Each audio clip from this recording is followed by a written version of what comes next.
मैनू इस गल का बड़ा अफसोस है, तारीखी मैनू अफसोस है। नूरुद्दीन जंगी नू हुजूर सुत्या जा जगाया मिस्र कि मदीना पाक एक वाकया हो गया ते तू आके ओ फितना खत्म कर। नूरुद्दीन जंगी दिना दा वक्त जड़ा घंटे तय किया, शाह सवार अपने नाल ते घोड़े तो हुजूर ने जा सुत्या जगाया, रसूलुल्लाह ने जा सुत्या नूरुद्दीन नू जगाया। मैनू इस गल का बड़ा अफसोस है दिली, ये नहीं कि किसी दुश्मनी की वजह तो असीं ये जिहड़ियां गल्लां करदे हां सिर्फ खैर खाई की वजह तो कर, असीं सिर्फ तुहाडी खैर खाई चाहते हैं। बड़ा दुख है मैनू इस गल का दिली तौर पर। इन्हां हुक्मरानां दे बारे कितने ममालिकन जी मुसलमान हुक्मरान, 57 ममालिकन मुसलमानों के नां दे, यानी जिथे मुसलमान हुक्मरान मुसलमान अक्सरीयत उत्थे रहिंदी।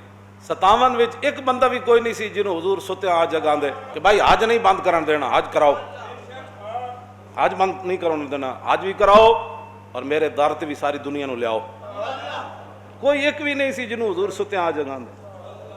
ये इन्हां वास्ते काबिल गौर बात है, ये सोचन सारे।